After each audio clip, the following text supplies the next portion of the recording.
गुरुर्ब्रह्मा गुरुर्विष्णू गुरुर्देव महेश्वरा गुरु साक्षात परब्रह्म तस्मै श्री गुरवे नमहा. आज थोडं ध्यानात भक्तीबद्दल बघूया. मग करूया ध्यान. आरामात बसा किंवा योगा मॅटवर आडवं व्हा. हात पाय सैल करा. मन शांत करा. मोठा श्वास घ्या. सावकाश सोडा. आपण प्रत्येक जण असं मानतो की आपण भक्ती करत असतो. पण भक्ती म्हणजे नक्की काय? मनुष्य भक्ती करायला लागला की तो भगवंताच्या प्रेमात आकंठ बुडून जातो. त्याला इतर काही सुचतच नाही. मग तो प्रापंचिक कर्म जरुरीप्रमाणे करतो, पण कशी तरी कर्तव्य म्हणून करत राहतो. त्यातून आपल्याला अमुक एक मिळेल असा काहीच विषय त्याच्या डोक्यात नसतो. मुलाबाळांचा सांभाळ करणं, घरातील वडीलधाऱ्यांना हवं नको ते आणून देणं, पत्नीच्या इच्छा पुरवणं, पतीची सेवा करणं, पण तेवढं करून झालं की त्या सर्वांकडून कोणतीही अपेक्षा न बाळगता तो आपणहून बाजूला होतो. हे कसं शक्य होत असेल असा आपल्याला प्रश्न पडतो. त्याचं उत्तर असं की जेव्हा एखाद्या गोष्टीचा ध्यास लागतो तेव्हा इतर गोष्टी त्यापुढे गौण वाटू लागतात व आपोआपच त्या दुर्लक्षित होतात. समजा एखादा घर बांधायचं म्हणून पैसे साठवत असतो, तर तेव्हा त्याला इतर लहान सहान गोष्टीच्या खरेदीकडे आपोआपच त्याचं दुर्लक्ष होतं. किंवा इच्छा झाली तरी नंतर बघू, आधी घर होऊ देत, असे विचार त्याच्या सतत मनात येतात.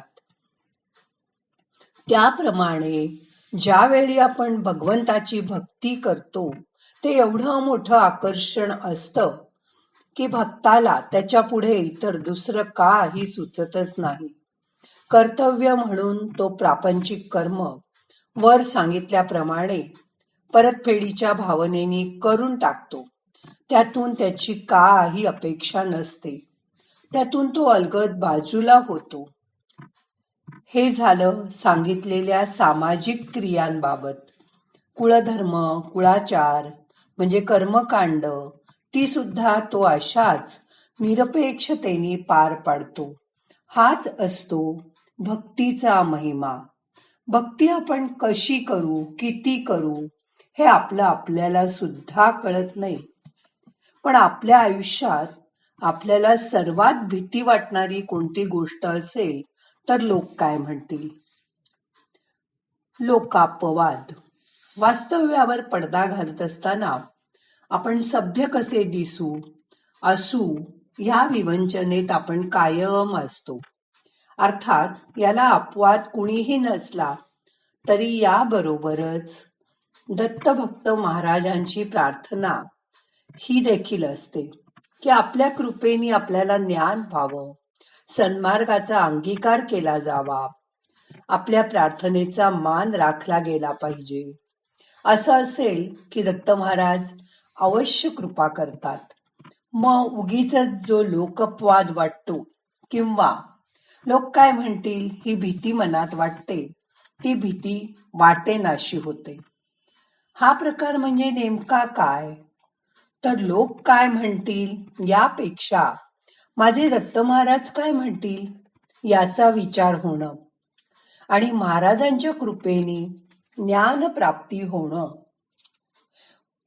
दत्त महात्म्यात अशी अनेक उदाहरणं आहेत. त्यातलं एक उदाहरण सांगते, म्हणजे अलर्क राजाचं. काशीराजा आणि अलर्काचा सख्खा भाऊ सुबाहू या दोघांनी मिळून या अलर्कच्या राज्यावर आक्रमण केलं. सुबाहू हा योगी होता, त्यामुळे मनातील संकल्पाला यश हे होतच. झालं. अपेक्षेप्रमाणे अलर्कचा पराभव झाला. अलर्क मनातनं अगदी खचून गेला. आता तो सार्वभौम राजा म्हणून असलेली त्याची प्रसिद्धी गमावून बसला. ते सगळं एका क्षणात नाहीसं झालं. काय करावं? या अपकीर्तीपेक्षा इथून निघून जावं हेच बरं. या विचारांनी तो रात्री घोड्यावर बसून निघाला. एके ठिकाणी निराश मनस्थितीत तो बसला असताना काय हे दिवस आले, असं कसं झालं, असा तो विचार करत होता. त्यावेळी त्याला आईनी दिलेल्या पेटीची आणि भविष्य सांगितल्याची आठवण झाली. आपल्या आईला आपला भविष्यकाळ माहीत होता हे पाहून त्याला खूप आश्चर्य वाटलं. प्रातःकाळी ती पेटी काढून त्यांनी त्याचं पूजन करून आत काय आहे ते पाहिलं. त्यात एक लिहिलेला कागद होता. त्यावर 2 श्लोक लिहिले होते. त्या श्लोकांचा अर्थ असा, कोणाचाही संग करू नये, मात्र न जमल्यास साधूचा संग करावा. पुढील श्लोकात काम हा शब्द इच्छा किंवा आशा या अर्थी वापरला होता. कशाचीही इच्छा असू नये, मात्र हे न जमल्यास मुमुक्षेची इच्छा करावी. मुमुक्षेची इच्छा म्हणजे जन्म मरणाच्या फेऱ्यातून सुटणं, मोक्ष मिळवणं ही तळमळीची इच्छा. काही दिवसांनी केवळ एका प्रश्नाच्या द्वारे अलर्कला ज्ञानप्राप्ती झाली. ज्ञानप्राप्तीनंतर अरे दत्त महाराज अलर्कला विचारतात, अरे अलर्का, आता लोकांच्या दृष्टीने तू रंक असणार आहेस. तुझ्या मागे पुढे हत्ती, घोडे, भालदार, चोपदार असं काही असणार नाही. एक प्रकारे तू पराभूत असणार. असं असताना त्यांना अलर्क म्हणाला, मला काही नको. आपल्या कृपेने माझी सगळी मनोरथ पूर्ण होतील. अलर्काप्रमाणेच आमच्यावरही दत्त महाराजांनी कृपा करावी. लोक काय म्हणतील यापेक्षा माझे दत्त महाराज काय म्हणतील हा विचार जेव्हा आपल्या मनात कायमचा राहील तेव्हाच आपल्याला आपल्यामध्ये बदल करता येईल.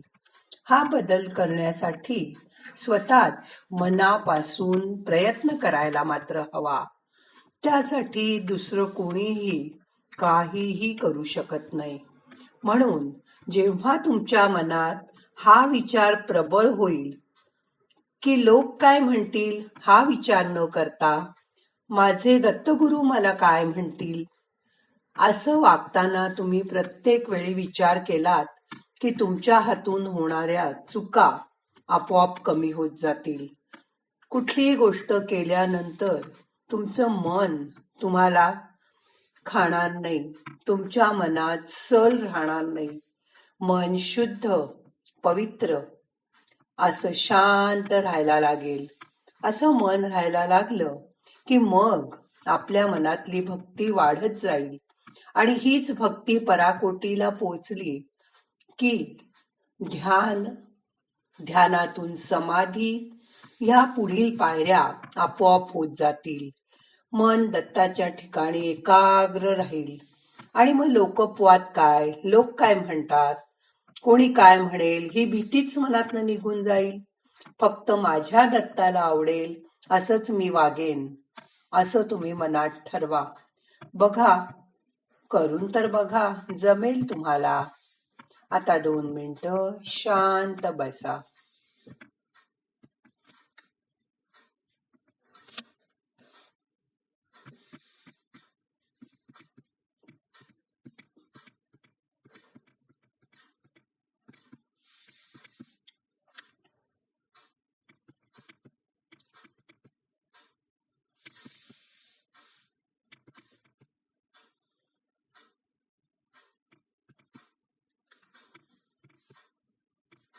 आता आजचं ध्यान संपवायचंय. प्रार्थना म्हणूया. नाहम करता हरि करता, हरि करता हि केवलम. ओम शांती शांती शांती.